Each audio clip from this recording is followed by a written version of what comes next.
Then we've got a series, which is when we're adding up those terms together. So we have the first term plus the second term plus the third term.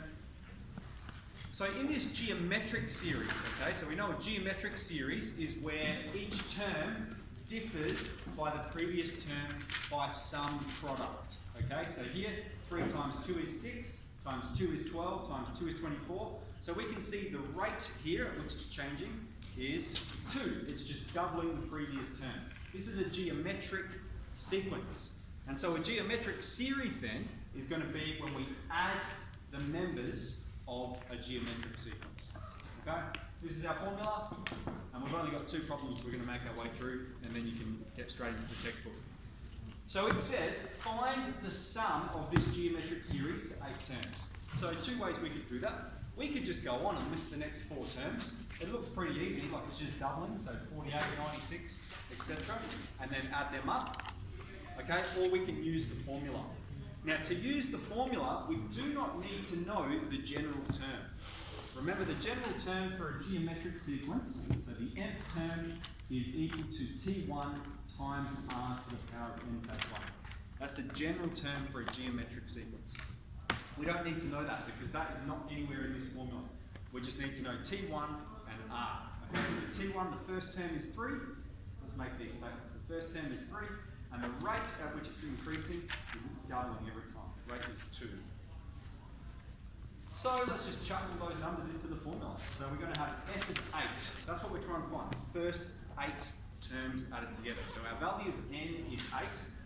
And we're going to have T1, which is 3, times by R, which is 2, to the power of n, which is 8. Okay, we're finding S of 8. And then we have take away 1. Now that minus 1 does not belong to the superscript. It belongs down here as part of the fraction. And all of that is on top of r take 1. R is 2, take away 1. So that's just a matter of putting that in your calculator and crunching it. At the bottom here, 2 take 1 is just 1, so you don't even need to consider that part of it, and we're just performing that.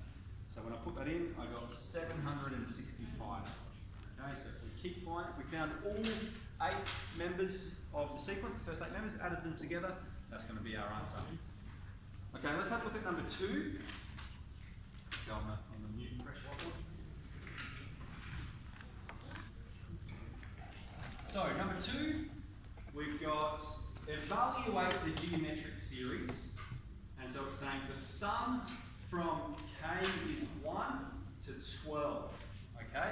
So that means we're starting at n is 1 and we're going all the way up to 12. That means we're talking about 12 members of this sequence. And the sequence is 3 times by 4 to the power of k take 1. So I wrote up here before the general term for a geometric sequence, T1 times r to the power of n take 1. So that means here, this is the general term. We can extract T1 and R straight from here. T1 is 3 and R is 4. Okay, and we've got all the information we need to put it into our sum formula here.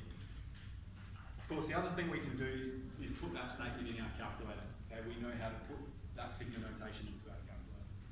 So how are we putting it in the formula? We're finding S12, which is going to be 3 times by R, which is 4 to the power of 12, take away 1, on top of 4 take away 1.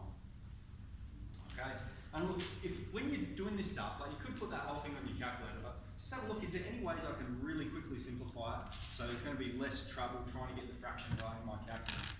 And look at this, what we've got is, so I mean, the better you get at math, the more you notice these things. We've got 3 at the top, 3 at the bottom, and that's all we're putting in our calculator. Okay, when I crunch that one, I've got 11,777,215. So that's 10F.1.